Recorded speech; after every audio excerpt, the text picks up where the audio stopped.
Amados, nós temos aqui um milagre, conforme eu disse, de um coxo, um paralítico que já era conhecido naquela cidade, uma figura conhecida, talvez aqui em Portugal, em algum lugar, talvez até em Leiria, mesmo que eu não me lembre, tenha alguém que sempre fica em determinado ponto da cidade a pedir esmolas.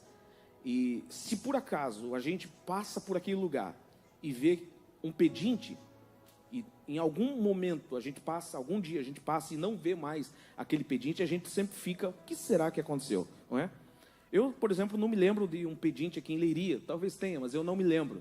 Eu disse hoje de manhã que o que eu lembro é de uma senhora, que não tem nada a ver com pedir esmola, com dificuldade física, muito pelo contrário, tem muita saúde. É uma senhora bastante idosa, que fica ali na frente da estação de autocarro, vendendo castanhas, né? É isso, né? Castanhas. Vocês lembram? Quem conhece? Já viram? E se chegar o inverno e a gente não vê essa senhora, logo a gente pensa, tá alguma coisa mal, alguma coisa deve ter acontecido. Alguma coisa deve ter acontecido. Certo é que este jovem, este homem, a Bíblia diz que ele tinha, na verdade, mais de 40 anos. Onde que está isso, pastor? Nós lemos o capítulo 3 inteiro, eu não vi essa mensagem, essa informação de que ele tinha mais de 40 anos. Pois não está no capítulo 3, está no capítulo 4 e versículo 22. Ou seja, no próximo capítulo. Ele tinha mais de 40 anos. E a Bíblia diz que sempre colocavam esse jovem à porta formosa para mendigar. A porta formosa era uma das entradas do templo, uma porta muito bonita, o nome próprio já identifica, chamado ou conhecido como Porta Formosa. Essa Porta Formosa era toda dourada, 22 metros de altura, muito pesada, muito linda, muito robusta. Precisava-se de uma dezena ou mais uma dezena de homens para movimentar essa porta. Era uma porta mesmo, um marco no templo. E o homem era colocado exatamente ali, num ponto estratégico, porque era o lugar onde as pessoas entravam para cultuar. Ele era muito inteligente, ele sabia que ali estavam entrando homens piedosos, homens que gostavam de honrar a Deus, gostavam de expressar a sua misericórdia, a sua piedade, e ele ficou exatamente no lugar onde ele poderia ter uns bons trocados. É interessante, como eu disse, que esse homem tinha mais de 40 anos de idade, conforme o capítulo 4. Então, se ele tinha mais de 40 anos de idade, significa que quando Jesus nasceu, ele já tinha no mínimo 7 anos de idade. Ok? Amém? Estão por aí? Estão me acompanhando? Quando Jesus nasceu, esse homem já tinha aproximadamente, ou no mínimo, na verdade, 7 anos de idade. Então já era uma figura conhecida pela cidade de Jerusalém e com certeza até mesmo pelo próprio Jesus, porque Jesus, ele foi ao templo por muitas vezes. Os discípulos de Jesus, o próprio Jesus, tinham o hábito de ir ao templo na hora da oração, ou nas horas da oração, porque eram 3 momentos de oração, às 9 da manhã, ao meio-dia e às 15 horas, que no texto aqui está a hora 9ª, mas na verdade é 15 horas. 15 horas era talvez o principal horário dos 3, porque era o horário do sacrifício. Era o horário que se sacrificava lá dentro do templo um animal. Ok, essa história é muito linda, é muito fantástica. Eu estava orando a Deus e buscando direção de como ministrar isso. Eu estava pensando, meu Deus do céu, como que eu vou ministrar tudo isso, capítulo 3, num só dia? E Deus me deu uma direção para ministrar num só dia. Espero que eu consiga, com a total ajuda na dependência do Espírito Santo. O que eu quero dizer com essa história, o que eu entendo por essa história, é que na verdade existe aqui uma mensagem neste milagre. O milagre não é por si mesmo, mas ele traz uma mensagem. Aliás, todo milagre, a gente precisa entender isso, todo milagre traz uma mensagem. Todo milagre traz uma mensagem. Todo sinal, até porque os milagres de Jesus são chamados do quê? De sinais. A Bíblia diz que Jesus operou sinais, porque esses milagres era para apontar alguma coisa, era para falar de alguma coisa. Não é? Deus não faz milagre para massagear o ego das pessoas, para que as pessoas vivam melhor. É claro que Ele nos ama e deseja isso para todos, mas há um propósito maior, há uma mensagem em todo milagre. Por isso que todo milagre precisa ser testemunhado. Grave isso. Deus só faz um milagre na sua vida para você testemunhar.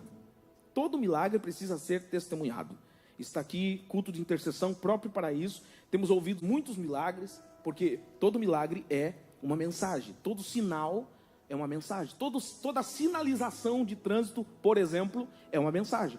A gente chega nessa IC2 aqui, vê lombada, sinalização. Quer dizer que tem uma lombada, ou sei lá como se chama no seu estado, logo à frente, né? A gente chega ali também, tem um radar, 50 km por hora, né? Alguns já foram pegos nesse radar aí, não é? Então, tem uma mensagem. Todo milagre tem uma mensagem. E qual é a mensagem da cura desse paralítico, deste coxo, à Porta Formosa?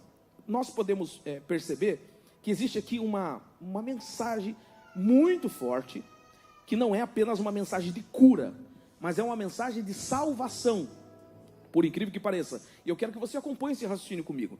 Não é uma mensagem só para nós, para quem lesse essa história, como nós acabamos de ler, como nós estamos descrevendo. É uma mensagem para a nação de Israel. Como assim, pastor, que essa mensagem é uma mensagem para a nação de Israel? Porque eu percebo que o paralítico aqui, ele é um tipo de Israel.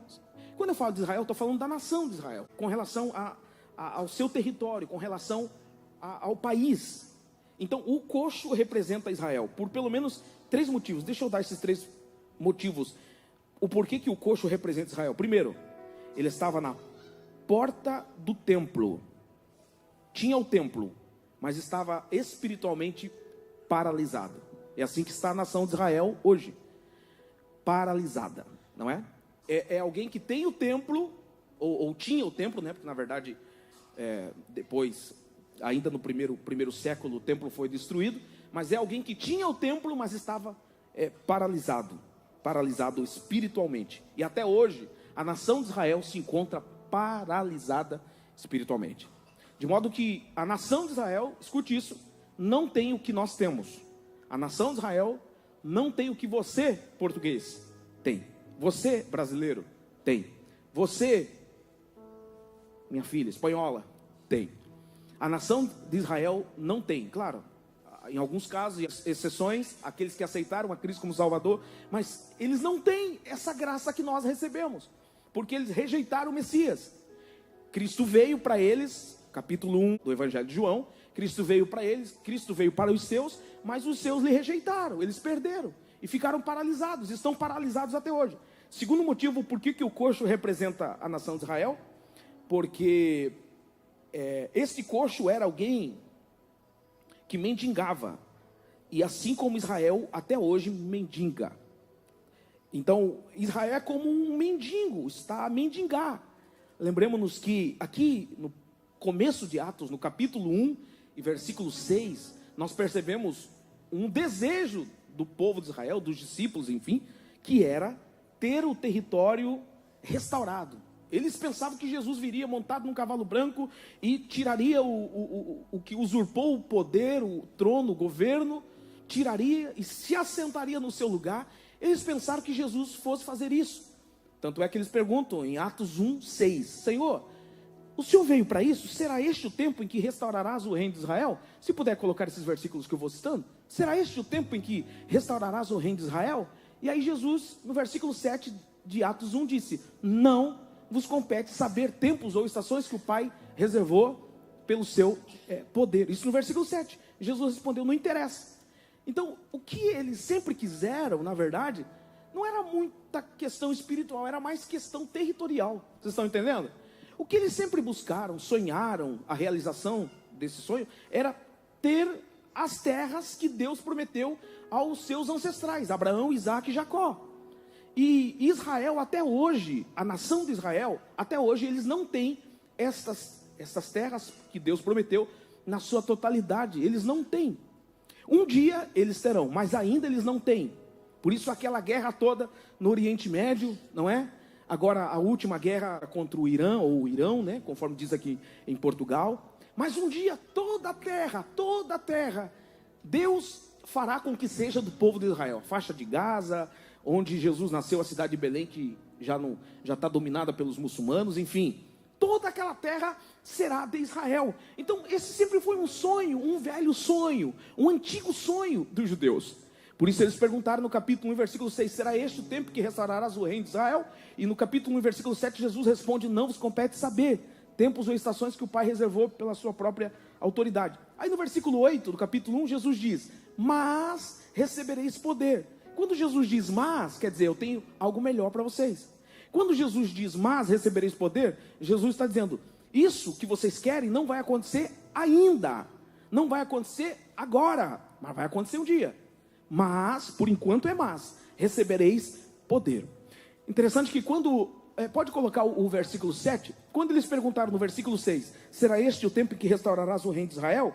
No versículo 7, Jesus não responde assim, não vou fazer.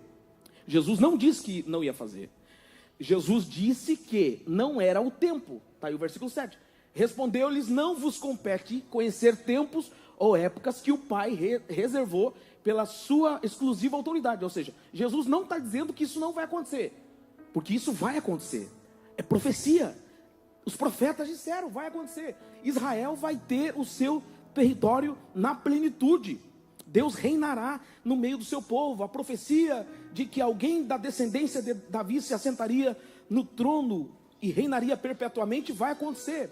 Jesus já está no trono reinando, por enquanto no céu, mas também reinará na terra, e Jerusalém será a capital desse reino de Deus aqui na terra. Isso vai acontecer, não naquela época, aproximadamente 2000 anos atrás, mas isso vai acontecer, vai acontecer. Jesus não está dizendo que não vai, ele está dizendo que ainda não era o tempo. Então isso é coisa de mendigo. Isso aqui é coisa de mendigo. É você querer alguma coisa. Eu quero bom. Aí Deus tem o excelente para te dar. Não, eu quero o reino de Israel. Eu achei que Jesus viria para isso e você não veio, Jesus. Você está nos decepcionando. Eu quero bom, mas Jesus quer te dar o excelente. Capítulo 6, versículo 6 eles perguntam. Versículo 7 Jesus responde. E versículo 8, Jesus diz, mas recebereis poder, ao descer sobre vós o meu espírito, sereis minhas testemunhas, tanto em Jerusalém, Judéia, Samaria, como até os confins da terra. Ou seja, vocês não vão receber isso, mas vão receber aquilo. Vocês não vão receber o bom, mas vão receber o excelente. Vocês não vão receber o que vocês querem, mas vão receber o que vocês precisam. Vocês estão entendendo? Então, eles eram como esse coxo, pedinte, mendigo. Estava a mendigar, querendo muito uma coisa que Deus que tinha, na verdade, coisas mais profundas para ele. Esse é o segundo motivo por que Israel é o tipo desse coxo, desse paralítico. O terceiro motivo era porque era alguém que não podia caminhar com Deus, assim como Israel está preso em uma tradição vazia e não consegue seguir o propósito, não consegue andar no propósito de Deus para a sua vida. Está cheio de promessa. Israel está cheio de promessa. Israel é um país que está cheio de promessa de Deus, e Deus cumpre, porque Deus é fiel com a sua palavra, mas tem coisas que dependem da posição deles. Qual? Receber o Messias, aceitar o Messias, e Jesus veio e eles não aceitaram até agora. Só que isso também é um propósito de Deus, da rejeição deles a Jesus, há 2000 anos atrás. É um propósito de Deus, porque quando eles rejeitaram a Jesus, abriu-se um caminho para a gente, brasileiros, portugueses, espanhóis, italianos, suíços, aleluia, equatorianos, tem equatorianos aí também. Abriu-se um caminho para nós, chamado tempo dos gentios. Tempo dos gentios. Onde que está escrito isso, pastor? No livro de Romanos, capítulo 11, versículo 11, diz assim: porventura tropeçaram para cair? De modo nenhum. Está falando de Israel. Tropeçaram para cair? De modo nenhum. Mas pela sua queda veio a salvação dos gentios. Nós fomos salvos porque eles rejeitaram. Ele veio para os seus, mas os seus lhe rejeitaram. Mas todos quantos lhe receberam, deu-lhes o direito de serem chamados filhos de Deus. Aleluia. Então, está escrito isso. Porém, ainda há uma promessa de Deus para Israel. Vocês estão entendendo? Ainda há uma promessa de Deus para Israel. Onde que está escrito? Romanos também, capítulo 11, versículos 25 e 26. Depois você lê o capítulo todo, capítulo 11 de Romanos inteiro. Mas ainda há uma promessa de Deus para Israel. Diz assim, Romanos 11, 25 e 26. O endurecimento veio em parte sobre Israel, até que a plenitude dos judeus haja entrado. E depois que a plenitude dos judeus, esse tempo chamado de plenitude dos judeus, que começou em Atos 2, fecha esse tempo chamado plenitude dos judeus. E aí Deus volta-se para Israel de novo, e todo Israel será salvo. Ou seja, é uma promessa de Deus. Deus não rejeitou o seu povo. A promessa do território de Israel não caiu por terra. Inclusive também Romanos capítulo 11, versículo 1, começa dizendo assim: porventura Deus rejeitou o seu povo? E aí Paulo responde: de modo nenhum, Deus não rejeitou o seu povo. Ok, então o coxo representa Israel. E Pedro e João, quem que eles representam? Pedro e João representam a igreja. A igreja está aqui, amém? Pedro e João representam a igreja. E deixa eu te dar também pelo menos 3 motivos por que Pedro e João representam a igreja. Primeiro, porque Pedro e João eram improváveis. Improváveis. Assim como você, eu brasileiro, você brasileira, ou português, ou espanhol, ou equatoriano, nós éramos improváveis. Havia um tratar de Deus só com a nação de Israel. Deus veio para os seus, mas os seus lhe rejeitaram. Nós éramos improváveis. Nós não éramos merecedores de estar aqui.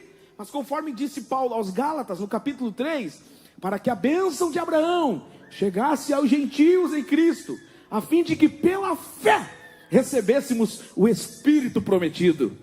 Então nós éramos os improváveis. Pedro e João eram improváveis. Sim, eram judeus, mas eram judeus mais do norte. Não eram do sul, não eram da elite, eram mais da Galileia. A Galileia também era chamada de Galileia dos gentios, ou seja, um povo misturado, um povo misto, um povo que tinha costumes assim que não era dos puritanos, lá da elite, da capital ou do sul. Enfim, Pedro e João eram improváveis. Eles representam a igreja de todo mundo, que não é do povo de Israel, porque nós também éramos improváveis. Mas a bênção de Abraão, a bênção que estava sobre eles, abriu-se o tempo dos gentios e ela nos alcançou. Segundo lugar, Pedro e João representam a igreja porque eles subiam juntos. A Bíblia diz que quando esse paralítico estava na porta formosa pedindo esmola, Pedro e João, os dois, caminhavam juntos em direção à porta formosa. Eles aceitaram a Jesus, mas eles continuavam com a etnia judaica. Eles continuavam indo orar no templo. Eles estavam caminhando juntos. A igreja caminha junta.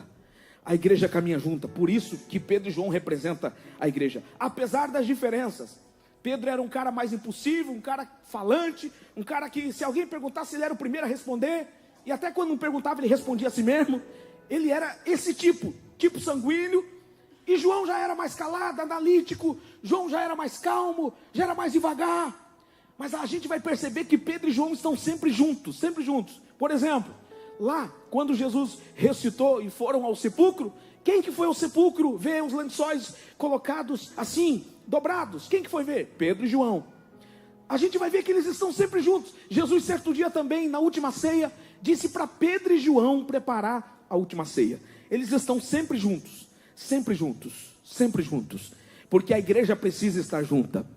A igreja precisa estar junta. Nós precisamos andar juntos. Mas eu não vou com a cara daquele irmão. Te vira. Nós precisamos andar juntos. Nós somos diferentes, mas nós precisamos andar juntos. Uns gostam de A, outros gostam de B, outros gostam de rosa, outros gostam de azul.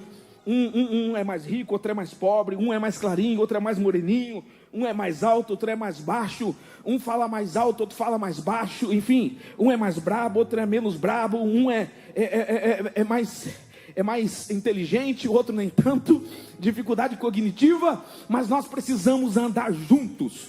A igreja precisa andar junta. Esse é o segundo motivo. Por que Pedro e João representam a igreja? Terceiro motivo, por que Pedro e João representam a igreja? Porque Pedro e João está agora pregando, conforme Atos 1:8, e serem-me testemunha Jerusalém, Judéia, Samaria, até os confins da terra. Pedro e João está abençoando as nações. A igreja está abençoando as nações. A igreja foi chamada para pregar sobre ou para as nações, inclusive Israel. Inclusive para o coxo que está na porta formosa. Inclusive para dizer para Israel: levanta e anda, Israel. Inclusive para dizer para Israel: para com essa paralisia, aceita o Messias, aceita o nome de Jesus, aceita Jesus que veio para perdoar os nossos pecados. É exatamente o que Pedro está fazendo depois da cura desse coxo. Ele se levanta e diz: israelitas, arrependei-vos, arrependei-vos. Vocês crucificaram a Jesus, vocês traíram a Jesus, trocaram Jesus por Barrabás. Arrependei-vos, aceitem o Messias. É a igreja que está fazendo isso. A igreja foi chamada para isso, para propagar Jesus a todas as nações, abençoar as nações, inclusive Israel. Esse paralítico, ele perdeu a vinda do Messias, a primeira vinda do Messias, ele perdeu. E conforme eu disse aqui no começo da mensagem, quando Jesus nasceu, esse paralítico já tinha no mínimo, quantos anos? 7 anos. Vocês acham que Jesus não tinha passado por ele? Claro que sim, Jesus foi várias vezes no templo, várias vezes no templo. Vocês acham que Jesus já não tinha passado e tinha visto esse homem? Claro que já, claro que já. Mas não sei, por algum motivo ele não teve fé, ele não ligou, ele ignorou. Você acha que o paralítico, assim como o cego Bartimeu, não tinha ouvido? Jesus está chegando, a muvuca, a multidão, claro que ele já tinha percebido. Mas de alguma forma ele perdeu a primeira vinda de Jesus. É Israel, perdeu a vinda de Jesus. Ele veio para os seus, mas os seus não receberam. Ele veio para os seus, mas os seus não receberam. Mas há um propósito de Deus em tudo, inclusive nesse aspecto de Israel ter perdido a primeira vinda de Jesus. Sabe por quê? Porque ele queria que a igreja fizesse isso. Por que Jesus não curou o paralítico? Por quê? Porque ele queria que a igreja fizesse isso. Porque ele queria que Pedro e João fizessem isso. Então a igreja aqui, representada por Pedro e João, ela tem 3 mensagens, pelo menos 3 mensagens. Deixa eu citar. A primeira mensagem que a igreja tem por meio de Pedro e João é a mensagem que fala da salvação pela fé. Salvação pela fé. A igreja está pregando para Israel assim, ó: não há salvação por obras, pela lei mosaica. Não há salvação por lei. Só há salvação por meio da fé em Jesus. Inclusive no capítulo 4, que é o tema do próximo capítulo, está escrito: pois não há outro nome pelo qual devamos ser salvos. Apenas há um nome de Jesus pelo qual devamos ser salvos. Então Pedro e João têm essa mensagem para as nações, inclusive para Israel: salvação só pela fé. Por isso que eu digo que o capítulo 3 não está falando só de uma cura. O capítulo 3 está falando de salvação. Por isso que eu digo que o capítulo 3 é muito mais profundo do que a gente imagina. Não está falando só sobre cura. E paralítico, levanta e anda. E fisicamente ele andou mesmo, e glória a Deus por isso. Mas está falando, sabe do quê? Do povo de Israel se levantando, sendo salvo. Do povo de Israel reconhecendo o Messias. É isso que o capítulo 3 está falando. Cura pela fé, sim, mas também salvação pela fé. Salvação. Abra comigo, ou acompanha na projeção, Atos capítulo 3, versículos 16 e 17. Explica como que aquele paralítico foi curado. Diz assim: pela fé, em o nome de Jesus, é que esse mesmo homem fortaleceu a este homem que agora vedes e reconheceis. Sim, a fé que vem por meio de Jesus, deu a este saúde perfeita na presença de todos vós. O que Pedro e João está dizendo para aquele paralítico? Você quer ser curado? É só pela fé. O que a igreja está dizendo para as nações, inclusive para Israel? Vocês querem sair da paralisia espiritual? Nações, inclusive Israel, somente pela fé. Como diz em Efésios capítulo 2, pela graça sois salvos por meio da fé. E isso não vem de vós, é dom de Deus. Nós não somos salvos porque somos bonzinhos, não é salvação por obras. Nós não somos salvos porque não pecamos, porque nós pecamos. Nós não somos salvos porque não se mente, porque não se rouba, não se mata, não se adultera, não se trai. Nós somos salvos pela graça por meio da fé. É fé que cura, é fé que salva, é fé que pode tirar as nações da paralisia espiritual, é a fé que pode tirar Israel da paralisia espiritual. Essa é a primeira mensagem da igreja. Essa é a primeira mensagem de Pedro e João. Primeiro, salvação pela fé. Segunda mensagem da igreja, segunda mensagem de Pedro e João é arrependimento. Pode colocar aqui o capítulo 3, versículo 19. Olha o que Pedro e João pregaram, tanto para as nações quanto para Israel, ou principalmente para Israel como nação. Arrependei-vos e convertei-vos para serem cancelados os vossos pecados. Isso é forte demais, porque no Antigo Testamento o pecado não era cancelado. No Antigo Testamento, em outras traduções aí, diz apagado. Quem tem essa tradução? Quem tem? Apagado. No Antigo Testamento o pecado não era apagado. O pecado era isso aqui, ó. O pecado era apenas coberto. Alguém pecava, então eles apenas, com sacrifício, com o animal que morria, eles cobriam o pecado. Para Deus não ficar tão irado, o pecado era coberto. Quando Adão e Eva pecaram no jardim do Éden, eles perceberam que estavam nus. Eles pegaram folhas de figueira e se tamparam. Mas logo aquelas folhas de figueira ou figo, eles secaram e eles tiveram que pegar outra folha de figo, e depois outra folha de figo, e depois outra folha de figo, porque o sacrifício do Antigo Testamento não cancelava pecados, não apagava pecados. O que fazia? Apenas cobria os pecados. Por isso que no Antigo Testamento eles tinham sacrifício anual, sacrifício mensal, sacrifício semanal e sacrifício diário. Todo dia tinha sangue no templo, porque o povo pecava, um animal tinha que morrer. O povo pecava, um animal tinha que morrer, porque tinha que ficar sempre cobrindo. Cobria hoje, amanhã tinha que cobrir de novo. Cobria essa semana, semana que vem tinha que cobrir de novo, porque o homem não para de pecar. Mas quando Jesus morreu, ele não cobriu, ele cancelou o pecado, ele apagou o pecado. Por isso que a morte de Jesus é o suficiente. Não precisa de outro sacrifício qualquer, nem meu, nem seu, nem de Cristo. O sangue de Jesus perdoa todo e qualquer tipo de pecado, do passado, presente e do futuro. Ele apagou os nossos pecados e transgressões. Então Israel estava como um mendigo, procurando um pecado, alguma coisa, um sacrifício para tampar. E Deus não queria tampar, Deus queria apagar. E Deus não queria tampar, Deus queria cancelar. E Deus não queria que fosse vários sacrifícios anuais. Deus queria que fosse um sacrifício para todos sempre. Era isso que estava acontecendo aqui. Então eles estavam como mendigos. E essa é a mensagem de Pedro, ou a segunda mensagem de Pedro e João, ou da igreja: arrependei-vos. A terceira mensagem de Pedro e João, ou terceira mensagem da igreja, é: ele voltará. Deixa eu perguntar, quem crê que Jesus vai voltar? Onde que está isso? Atos 3:20. Atos 3:20. É isso que Pedro e João estão pregando. Depois que o coxo foi curado, vocês estão percebendo que essa cura do coxo está falando da própria nação de Israel? Depois que o coxo foi curado, Pedro e João pregaram salvação.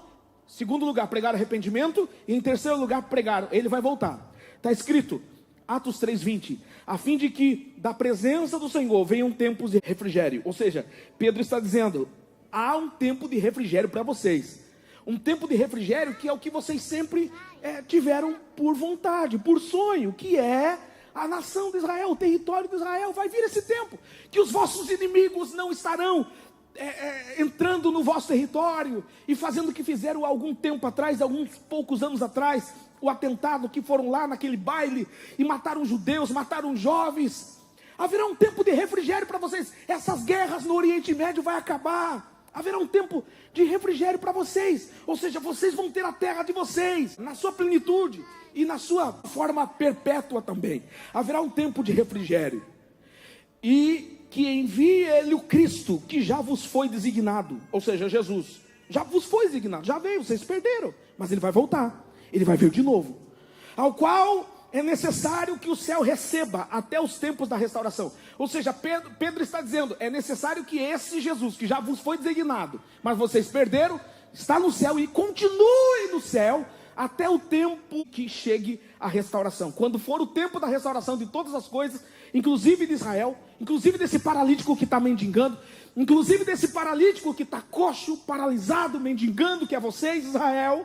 Quando chegar o tempo, ele vai voltar para isso. Ele vai voltar para vos resgatar. Ele vai voltar para vos curar. Ele vai voltar para vos salvar. Haverá esse tempo. haverá esse tempo, porque essa aliança Deus fez com o patriarca de vocês, Abraão. Está escrito em Gênesis capítulo 37, versículos 7 e 8, que Deus daria a terra à descendência de Abraão, e que essa terra de Canaã seria uma possessão perpétua. Então Deus está prometendo algo e vai cumprir. Deus está prometendo uma restauração futura, que numa linguagem escatológica é o milênio. Quando a gente lê Ezequiel 37, o Vale de Ossos Secos, está falando de Israel sendo restaurado. Está falando de Israel tendo de novo o seu território, tendo de novo a sua, de novo, ou pela primeira vez, na verdade, já que eles nunca tiveram o seu território na sua plenitude. É Deus restaurando o seu povo. É Deus trazendo ossos daqui, ossos de lá, judeus voltando para Israel, judeus que moram na Europa, judeus que moram no Brasil, judeus que moram na Oceania, vão voltar para Israel. É Deus juntando os ossos, o vento do Espírito soprando e os ossos voltando, e depois os nervos chegando, e depois a carne chegando, e depois o Espírito vindo sobre Israel. Deus vai derramar do seu Espírito. Atos capítulo 2, derramarei do meu Espírito. Não é só para a gente, é também para aquele tempo. E Zacarias profetizou isso. Zacarias profetizou, olha a profecia de Zacarias.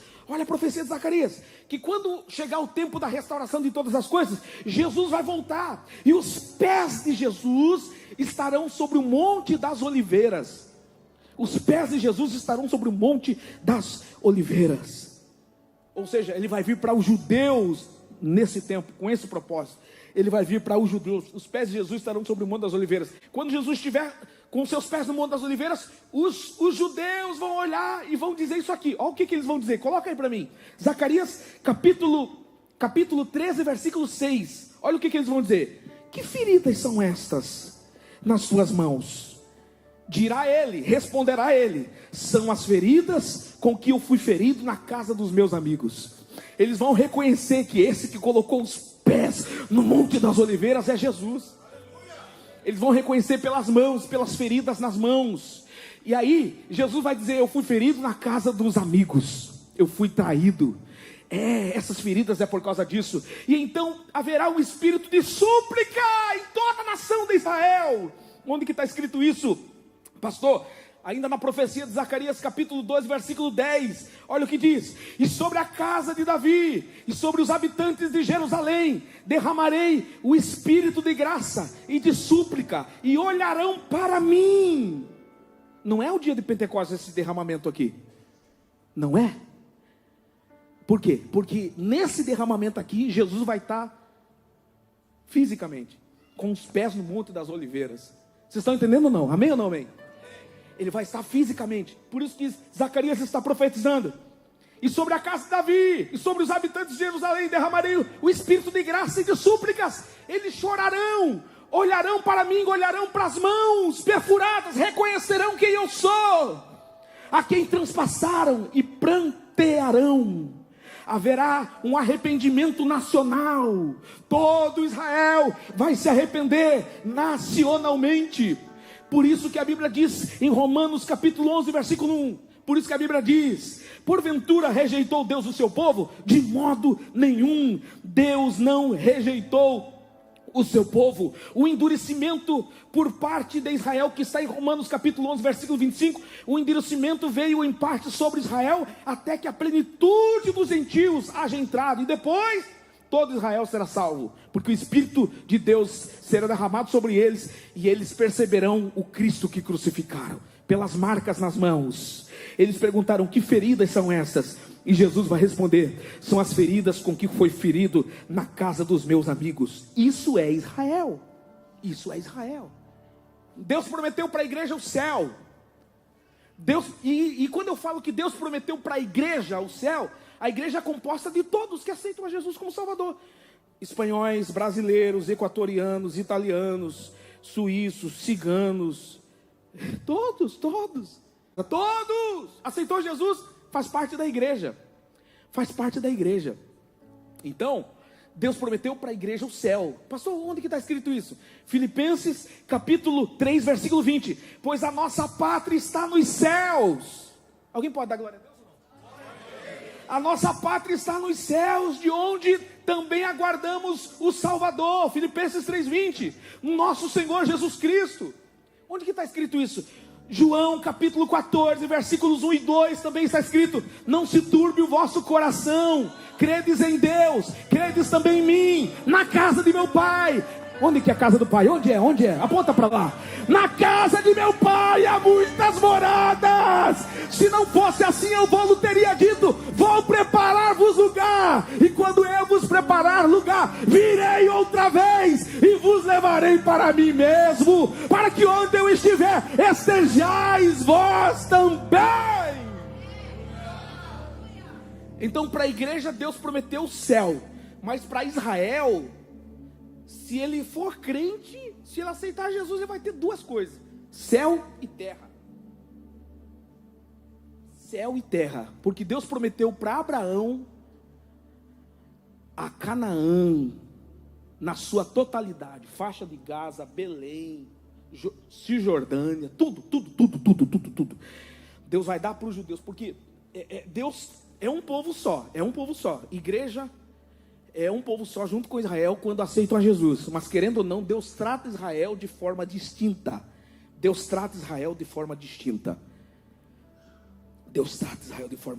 Agora, peraí. Deixa eu encenar algo aqui. Eu vou precisar de 2 atores aí. Vamos lá. Quem quer ser o coxo aqui? Clebinho? Citaram o Clebinho. Vem aqui então, mano. Oh, que coxo grande, isso é muito grande, varão. Tá bom. Não. Peraí. Você tá com cara de João, irmão. Você vai ser o João, tá? Você é o coxo, então, Edmilson? Então tá bom. Então, o que o coxo faz? O que você está em pé? Vem comigo então, Júnior. Você é o João, você vai ficar bem quietinho. Só Pedro que falou mesmo? Então vamos lá. Olha só. Vamos lá. Atos capítulo 3. E vendo ele a Pedro e João que iam entrando no templo. Vamos dizer que a porta está ali, Júnior. Vem. Iam entrando no templo. Ô Edmilson, agora é com você, tá? Eu vou lendo e você vai fazendo. Implorava que dessem uma esmola. Dê uma esmolinha, por favor. Dê uma ajuda. Aí Pedro, fitando os olhos nele, juntamente com João, disse: olha para nós. E ele olhava atentamente, esperando alguma coisa. Receber alguma coisa. Pedro, porém, lhe disse: não tenho prata nem ouro, mas o que eu tenho, eu te dou. Em nome de Jesus Cristo. Pera. E tomando pela mão direita. Sou eu que pego, mas tá bom, pode ser você. Vai. E tomando pela mão direita, o levantou imediatamente, e os seus pés e tornozelos se firmaram. Continua, coxo, que foi curado. Então, João vem comigo e acompanha o que diz o texto. Apegando-se ele a Pedro e João entrou dentro do templo. E enquanto eles entraram dentro do templo, a Bíblia diz que o coxo se apegou a Pedro e João. Então você vem comigo e ele vem atrás. Vamos tentar fugir desse coxo, cara. Agora ele está andando, cara. Vamos para lá, vamos adorar lá. Vamos adorar no nosso cantinho aqui. Mas o coxo se apegou a Pedro e a João. Deixa eu dizer algo, vem comigo. Sabe por quê? Porque quem é impactado pelo nome de Jesus não larga da igreja. Não abandona a igreja. É o impacto. Ele se apegou a Pedro e João. Pedro e João está representando aqui a igreja. Fica aqui. Pedro e João tinham acesso ao templo, porque na cultura judaica o paralítico não tinha acesso, porque era um sinal, era a cultura judaica da época, era um sinal de que ele pecou ou seus pais. Então por isso que ele ficava do lado de fora, na porta, só com vontade de entrar. Mais de 40 anos, nunca o paralítico tinha entrado no templo, mas depois da cura, ele entrou junto com Pedro e João. Ou seja, eles estão juntos. Está junto a igreja e está junto Israel. Vocês estão entendendo? Quando eu apontar para o João aqui, vocês dizem igreja. Quando eu apontar para ele, vocês dizem Israel, tá bom? Está junto com? E está junto com? Está junto com? E está junto com? Agora o Edmilson vem aqui e lê esse versículo com muita ousadia. Pode ler. E porque ele é a nossa paz, ao qual de ambos fez um, e tendo derribado as paredes da separação que estava no meio da inimizade, e aboliu na sua carne e a lei dos mandamentos na forma de ordenança, para que todos dois criassem em si mesmo um novo homem, fazendo a paz. Deus fez um povo, Israel e gentios, gentios e Israel. Agora para a gente, a pátria está nos céus. Agora para ele, se ele aceitar Jesus, é os céus e a terra prometida. Quem pode entender isso? Aplauda Jesus. Obrigado, obrigado, obrigado, obrigado. Aleluia, aleluia, aleluia, aleluia. Agora nós já estamos caminhando para o término, mas eu quero, em resumo, deixar aqui as 3 mensagens de Pedro. A primeira mensagem de Pedro é: vocês têm o templo, mas vocês perderam o Messias. O versículo 11, o que diz? Apegando-se ele a Pedro e a João, todo o povo correu atônito junto deles, no pórtico chamado de Salomão. Eles tinham o pórtico de Salomão. Só que os judeus, até hoje, na sua grande maioria, perderam o Messias. Tem o pórtico de Salomão, mas perdeu o Messias. A segunda mensagem de Pedro, em resumo, é: vocês têm tradição. Agora é o versículo 12. Vocês têm tradição, mas vocês perderam o Messias.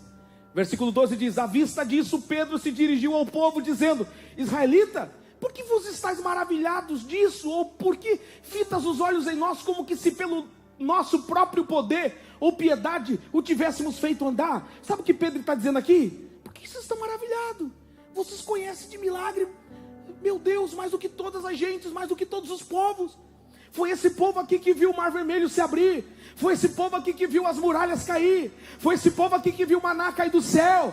Foi esse povo aqui que viu uma coluna de nuvem. Foi esse povo aqui que viu água sair da rocha. Foi esse povo aqui que viu Deus mandar codornizes. Foi esse povo aqui que viu não faltar calçado. Foi esse povo aqui que viu não faltar veste.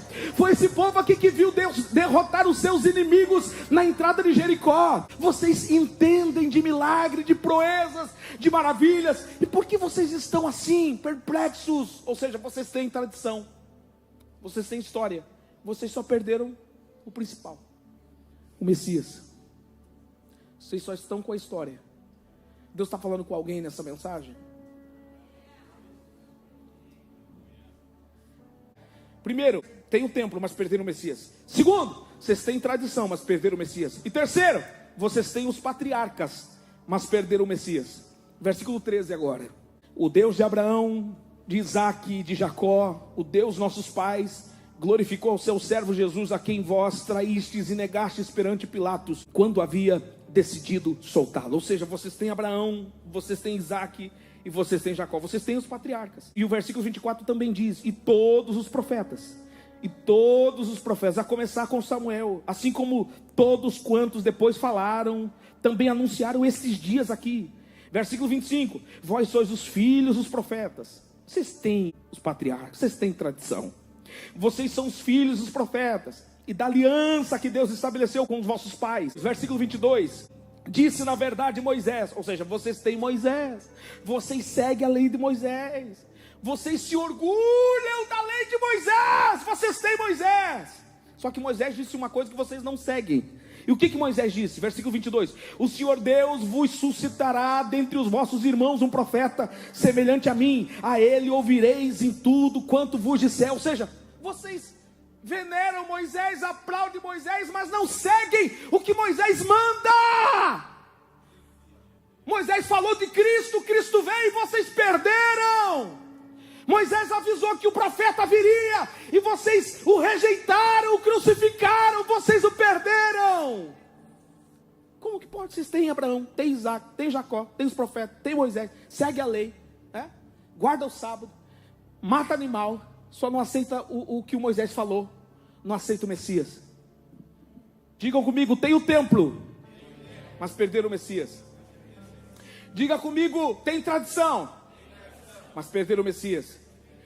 Diga comigo, tem os patriarcas, mas perderam o Messias. Aí a igreja tem a responsabilidade de pregar para as nações e para Israel. E a igreja vem com essa mensagem, ó. A igreja, vocês têm tudo isso: templo, tradição e patriarcas. A igreja, eu não tenho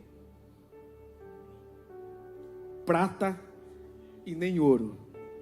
A igreja. Alguém faz parte da igreja aqui? Mas o que eu tenho,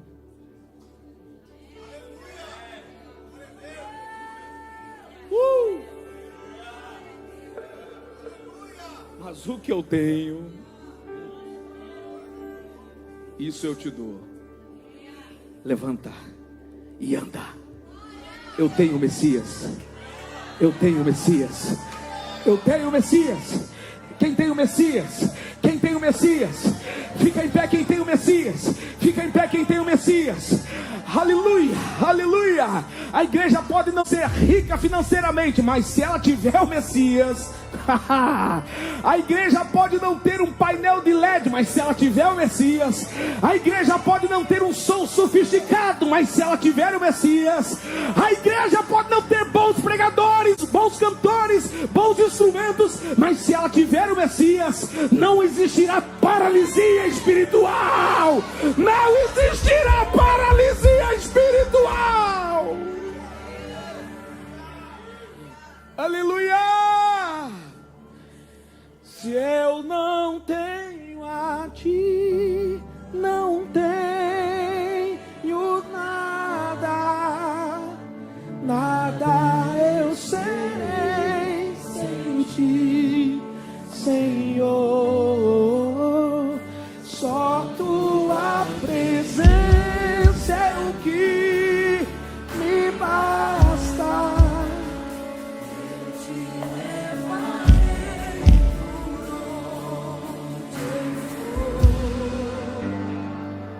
Tua presença vale mais. Tua presença vale mais do que a fama, que o dinheiro, que os prazeres. Tua presença vale mais, vale mais, vale mais. Aleluia!